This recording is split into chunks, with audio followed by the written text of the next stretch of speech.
In this presentation, I wish to discuss the 2011 Nobel Prize in Chemistry given to Dan Shechtman for his discovery of quasicrystals. I would like to explain why this discovery marks a paradigm shift, a revolution in crystallography. I'll take you through a historical journey of major highlights and major breakthroughs in crystallography. Mankind's interest in crystals arose from observing such beautiful shapes as that of a snowflake. This is not crafted by hands of man, but by hands of nature. This is another beautiful example of a mineral with nice flat facets meeting at well-defined angles. But then, here is a picture of another mineral which does not have either the symmetry of snowflakes or the well-defined facets of mineral shown in the previous slide. It was natural then to classify solids as crystalline and amorphous. In fact, amorphous means without shape. So there were solids without shapes and there were solids with shape, or the crystalline solids. So the very definition of crystalline solids was focused on its regular external shape. But of course, the natural question was why crystals have such regular external shape. And some of the greatest minds in the history of science pondered over such questions. Kepler was one of them.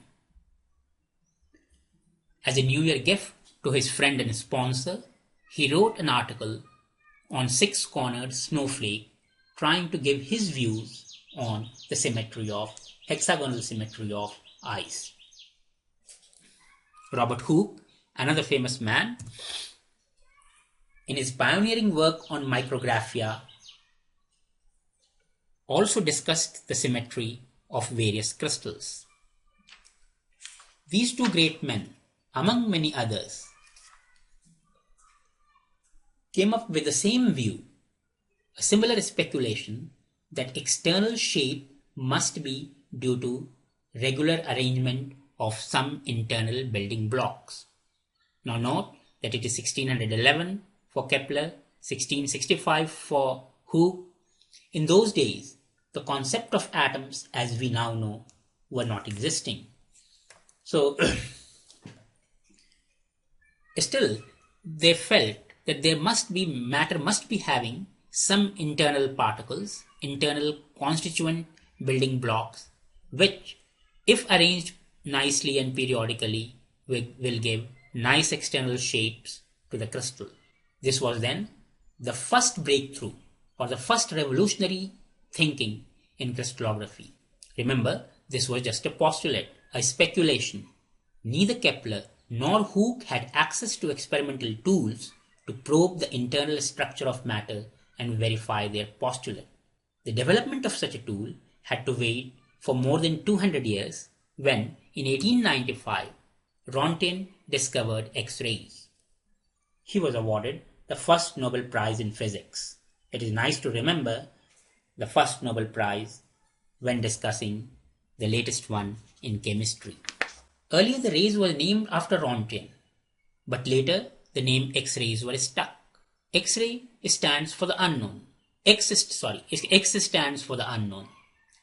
This was a puzzle the scientists of those days had to grapple with. Are these rays waves or are these rays particles? They were divided in two schools.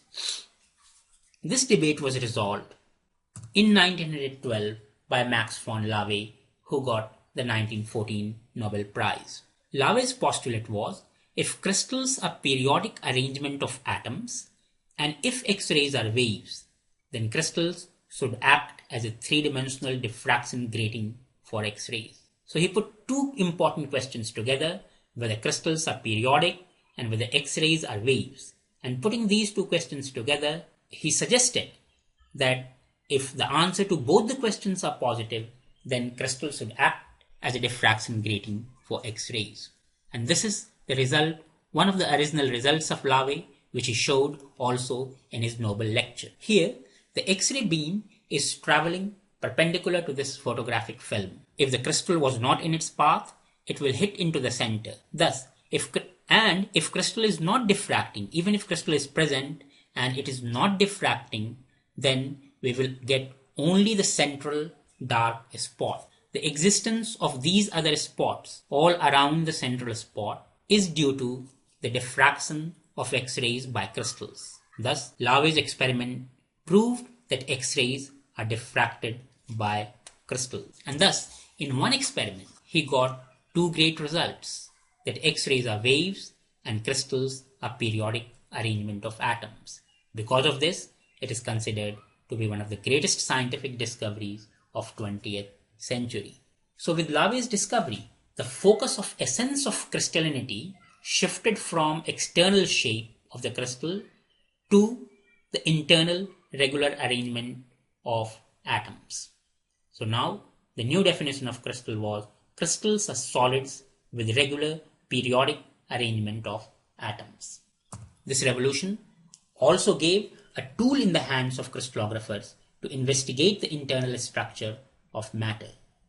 Armed with this new definition and this new tool, a new field of science developed, X-ray crystallography.